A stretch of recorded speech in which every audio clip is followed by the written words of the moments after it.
Hello everyone, welcome back to Secret Things. Today, we will share the secret things about digital nomads. Both digital nomads and travelers take pleasure in exploring new locations. Although they both enjoy traveling, digital nomads go it a step further because they work from online and spend months living in various locations. This way of living is the definition of living life to the fullest, and it offers numerous advantages beyond just making memories. Now, you might be wondering, how much money do digital nomads earn? A digital nomad's monthly expenses, which normally cost $1,000 to $2,000, can be covered by their annual income, which can range from $25,000 to $250,000. But of course, their income may increase even further based on their line of work. Self-employed positions including freelance writing, virtual help, and social media administration are the most popular remote work for digital nomads. However, it's important to remember that some digital nomads work or run their own business. Studies have shown that digital nomads, regardless of their line of employment, put in an average of 40 hours per week in coworking spaces, hotels, or coffee shops.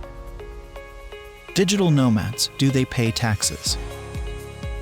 Since they are citizens of their home nation, digital nomads file and pay their taxes there. However, you can declare yourself a non-resident for tax purposes in order to escape some of your domestic tax obligations.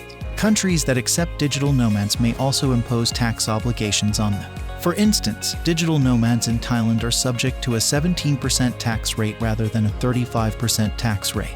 Digital nomads may find it difficult to avoid paying taxes twice, but they can do so thanks to tax breaks like the Foreign Earned Income Exclusion or FEIE and the Foreign Tax Credit or FTC for U.S. citizens. Can you be a nomad with a child? With this kind of setup, you can still be a digital nomad even if you have children, but you can expect extra difficulties in terms of travel and parenting. And in terms of their children's education, families with digital nomads either send their children to an online school or teach them at home. Even homeschoolers have a term for this type of education. World schooling is the name of it. This educational movement aspires to allow kids to travel the world while studying and advancing their education. Where do digital nomads prefer to settle down? Southeast Asian nations are preferred by digital nomads because they provide an economical lifestyle. Bangkok, Thailand, is even identified in a UK research as being the second best city in the world and the finest city in Asia for digital nomads. However, it makes sense because the majority of digital nomads come from high cost of living nations like the US and the UK. However, digital nomads don't just choose a place to reside in based on economics. They also take the weather, internet speed, and safety into account. Furthermore, it doesn't imply that digital nomads can't live elsewhere outside of Southeast Asia. In fact, Lisbon, Portugal, ranks number 1 as the best place for digital nomads. How long do digital nomads remain in a single location? Digital nomads themselves claim that they frequently settle down for between 1 and 6 months at a time. However, some digital nomads travel to several nations in a matter of a month or two, only staying a few weeks in each. They are able to pull it off thanks to their exciting journey being carefully planned. A digital nomad's multi-destination travel itinerary typically consists of researching potential destinations, selecting airlines with the best pricing, and enlisting the help of other digital nomads to share costs. Are digital nomads minimalist? Since digital nomads travel a lot, many also live a minimalist lifestyle. After all, having and traveling with a lot of possessions can be stressful. One example is carrying dozens of books rather than purchasing a Kindle. Most people simply bring what they need for work and vacation, but other people bring more, especially if they live and travel in a camper van. Of course, this is only applicable to nations where digital nomads can travel without a boat or an airplane. Is the economy benefited by digital nomads? For numerous economic reasons, digital nomads are advantageous for a nation. A prime example is increased demand for tiny hotels and short-term rentals. The use of travel vlogs by digital nomad vloggers to show their audience where they go also helps to draw in more tourists. Digital nomads are therefore high-value clients for those in the real estate and travel sectors. Because of this, many nations now grant visas to digital nomads. What's a digital nomad visa?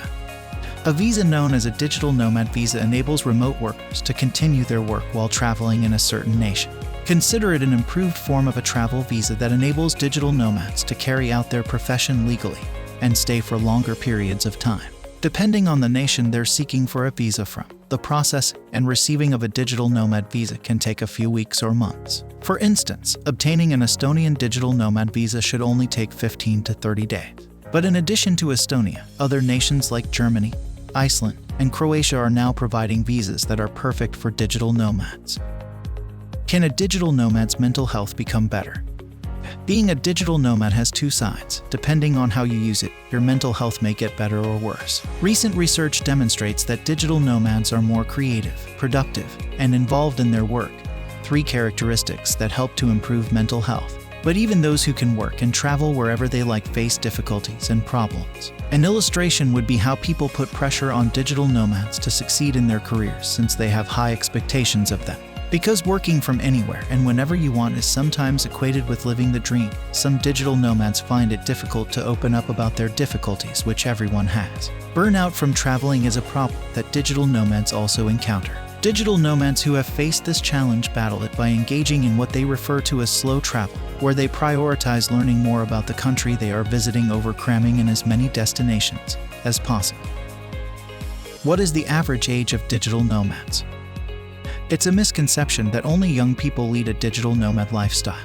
The majority of digital nomads are millennials or people in their mid-20s to early 40s. According to a research, nearly half of all digital nomads are in their 30s. For having a steady salary that enables them to support this adventurous lifestyle, this age group is the sweet spot. Additionally, millennials were discovered to be the generation most likely to switch jobs, which is ideal for those who work remotely. Those in their 40s to 50s, as well as Gen X and baby boomers, make up a sizable portion of the digital nomad population. Some even make the switch after retiring. One of the main reasons they later became digital nomads was to avoid loneliness. How do digital nomads date? Similar to how they find partners for their jobs, digital nomads date online using apps like OkCupid, Bumble, and Tinder. Even dating applications specifically for digital nomads exist. Additionally, they can find their future spouses in Slack and Facebook communities for digital nomads. Digital nomads can date offline as well, though. Co-working spaces, digital nomad gatherings, and co-living places, for instance, can help some digital nomads meet their true love. The biggest challenge for digital nomads is having to make a long-distance relationship work if their significant other isn't a digital nomad. When did the digital nomad lifestyle start? The first person to adopt a digital nomad lifestyle did so in 1983, before the term digital nomad had even been coined. Stephen Roberts was one of the first people to embrace this way of life. He is a freelance writer and corporate consultant from Columbus, Ohio, who converted his Winnebago recumbent cycle into his office. The Digital Nomad, a book written by Wiley, finally gave rise to the phrase digital nomad in 1997. Its authors, Sugio Makamoto and David Manners, provide a precise definition of what digital nomads are doing right now in their book. It feels strange to work without an office requirement while living abroad. To accomplish this lifestyle, more and more people are turning to the realm of remote employment. And because it helps their economy, nations are more than eager to promote this. Furthermore, it makes no difference if you are in your early 20s or late 50s. As long as you want independence, you can still lead a life of a digital nomad.